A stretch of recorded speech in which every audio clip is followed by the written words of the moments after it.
Yo guys, we about to react to again the creatures of Sonaria, a whole different vid. Same viewer recommended me this video and we about to watch it. Alright. This one's shorter. The other one was like 10 minutes. I don't know. I didn't even finish it. But this one, Life of Sarchius Creatures of Sonaria documentary. So we about to react to it and yeah.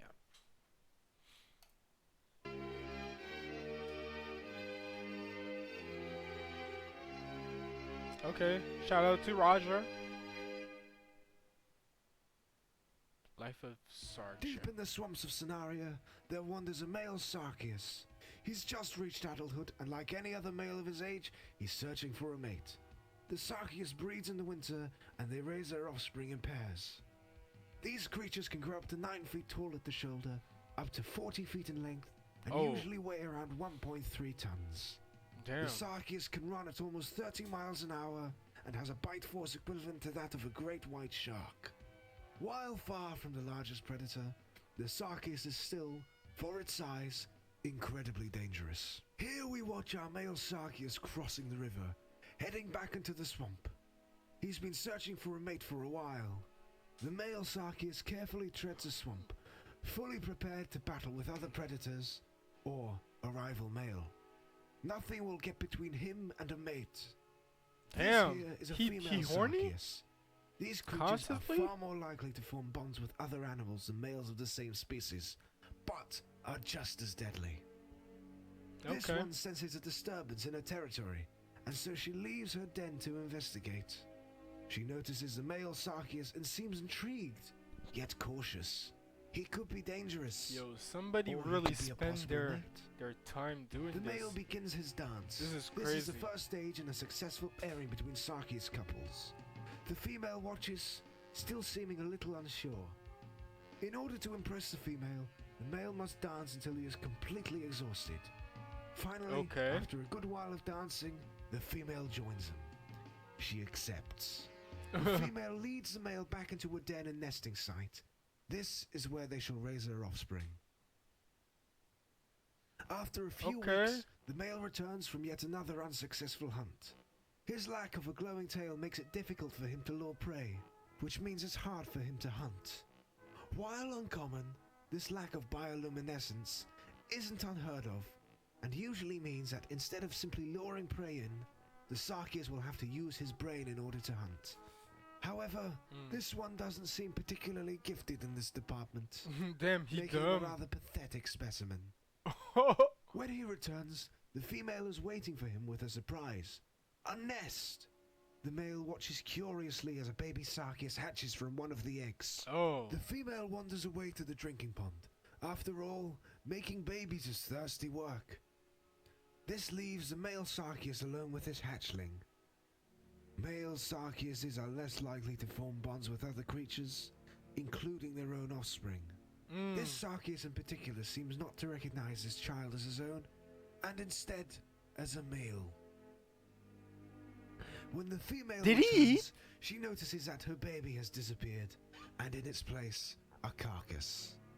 She looks to the male, who's displaying very aggressive behavior, and concludes that he has begun to devour their child. Overwhelmed What? with grief, the mother runs away to the cliffside. Why?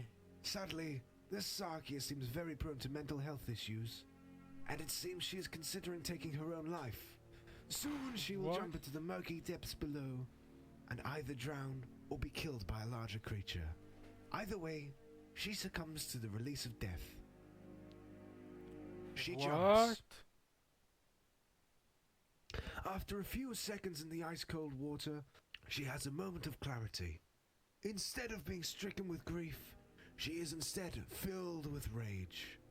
She must avenge her baby. With unbelievable strength, she returns back to the swamp. She finds the male, who is still acting aggressively. This only fuels her rage. The two Sarkius engage in an aggressive display, both vocalizing their anger to one another. This man ate his baby. That her baby is dead, but the male is positive that she is overreacting. Oh. The fight escalates, and the male does the unthinkable. He attacks the female. Oh. A new kind of rage is born within the female, and she immediately chases him. Soon the male is trapped between the female and the edge of the cliff. She slowly approaches him, snapping with her teeth to scare him backwards. This causes the male Sarkias to back away, seemingly unaware of the danger behind him. Oh. The female edges closer and closer, and then attacks him. The male Sarkias falls into the ice-cold water and is never seen by her again. Oh. This is what a divorce looks like in Sonaria. The final step in a Sarkias divorce is to seek therapy. The female Sarkias has sought out grief counsel from this Kriprick. This is a troll. This is a troll. I love watching people interpret creatures' behavior in so many different beautiful ways. What? Bro, ain't no way people are thinking this is serious. Like, I'm not going to play a scenario. I'm not gonna lie.